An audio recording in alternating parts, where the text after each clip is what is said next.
CBS News Station. This is KRON 4 News Weekend. You know, the clock says 7:59. That clock says 8 o'clock. I guess we better get started. Mine says 8:03. Oh, we're late. We're late. Well, good morning, everybody. Whatever the time is. Welcome to 2 live hours of KRON 4 News Weekend. I'm Marty Gonzalez. I'm Henry Tenenbaum. Isabella's off today. Yeah. Coming up in the next hour, we're also going to meet two remarkable veterans of life. One of them was one of the great radicals of the 50s and the 60s, one of those dedicated people who really set the stage for what ended up becoming, a revolution both in politics and in the black community. The other is a woman who has gone through, she's 90 years old, and she has had something like, 6 careers. Let me get this right. 6 career changes, 3 marriages and divorces, and a whole bunch of lovers. Wow. 90 years old. The book's called Rhoda, her first 90 years. Her first 90 years. I love it. All right. Imagine living through the Roaring '20s, the Depression, World War II, San Francisco's Summer of Love, all the way to present day. Well, Henry's next guest has done all that, and she's ready to talk to Henry about it. Boy, I thought you were talking about me for a moment there. That was scary. Rhoda Curtis, as she puts it on the book jacket, 6 careers, 3 husbands, many lovers, and lots of adventures. We're going to talk to a Bay Area mainstay coming up on KRON 4 News Weekend.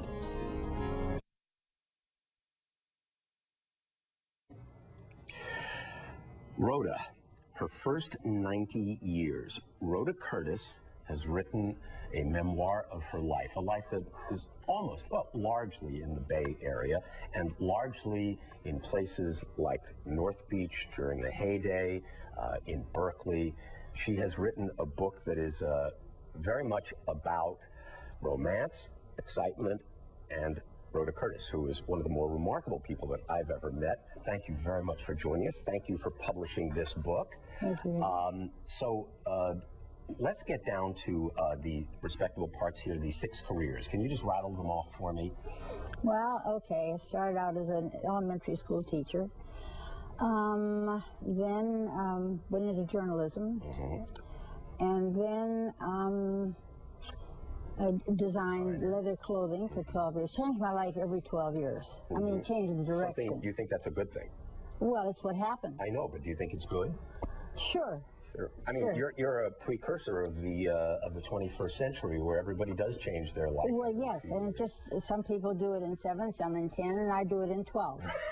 So, by the way, I would also mention merchant, businesswoman, teacher. Yes, then I went in, so I went broke in my business.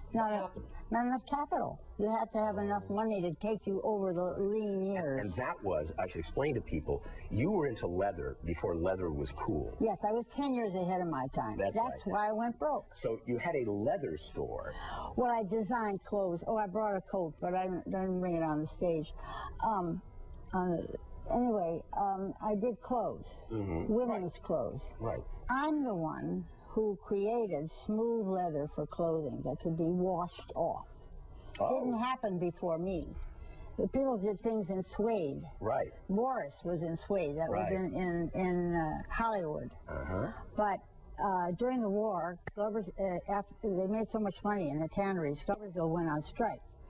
So Woodenhide Leather Company had time to do some experimenting. They found me, I found them, and we did a lot of experimentation. Right. But you didn't have the capital. Did not. Okay, so you went on to... Well, I borrowed money, and I conned the guy at Wells Fargo. He was a sweet man. I hope he's not watching. Oh, I think he's somewhere else. Anyway. Well, so eventually after the business... Yes. Then I went to taught English in Berkeley. Then I went back to school at age 60 to get a master's degree. Right. And I became a teacher. Okay, enough of those dry details. Let's get down to the love life. All right. This is kind of a steamy book, folks. I got to tell you. I went for all the good parts. So you had, how many marriages was it? 3. 3. But you had a number of really wonderful romances as well. So of all those men, who stands out? Do you have one that... Peter Mayhew. Ah, He's a Frenchman. yes, I met him when I was 72. yes, And he was 85. right. Now, forget all this stuff about sex being no good after the age of 70. Who said that? I don't know, but it's a myth. Because we had a fantastic love life. We were friends, we were lovers, we traveled together. Right. It was beautiful. He was the only man who didn't try to change me. Ah, interesting. Well, at that age, how's he going to change you anyway? Even if he tried. Yeah. I mean, He died in 80. he died in 98. 98, sorry. And I've had a quadruple coronary bypass the year before. Right. He had a stroke. We went to an assisted living place. Then he died in 98. And in 2000, I started writing seriously. It took me 7 years to write the book.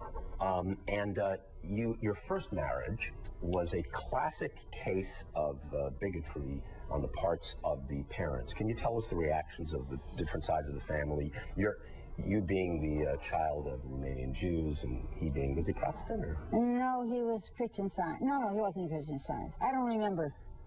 It's nice when, your first husband can't remember what religion.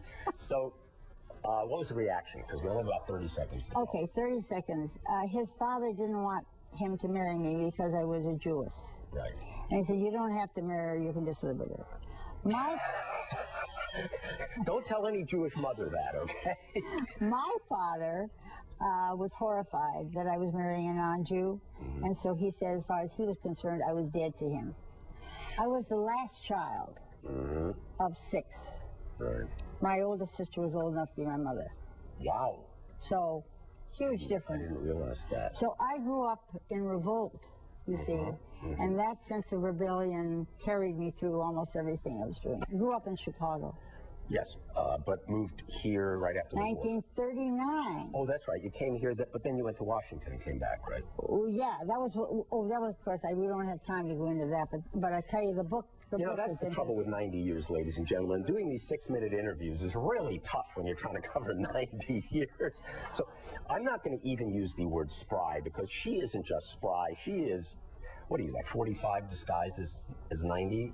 I You're don't really know. 45. I don't know. Come on. Well, no, that's a terrible year. Okay, 35. Rhodabook.com is her website, and don't forget that she is going to be appearing today at Cody's on 4th Street, and that's at 4 p.m. Exactly. And she'll bring her coat and show everybody how she Oh, well, we'll talk. Interactive. Thank you very much. It's been just a joy meeting you. Thank you. Thanks, Henry. Marty? Before you go, Rhoda, I have to ask you, have you ever thought that your life would be maybe a film? Can make a movie out of your life? Well, my friends say so. What do you say? I would have to talk to the guy who wrote it. Yeah, I know. You would write it if I know you. I'd have a say in it, but I'm not skilled at it. It takes 10 years to be skilled at anything. Yeah, at least. But so you've got 9 wonderful skills at least. Thank you. What actress would you like to see portray you on the silver screen? Meryl Streep. Ah, nice choice. Very nice. Yeah, she's good. Or Susan Sarandon, either one. Okay. I'd go for Sarandon, but that's just All my right. preference. Okay. Okay. You strike me as a Sarandon type. Somebody else will make that decision, not me. All right. Thanks a lot.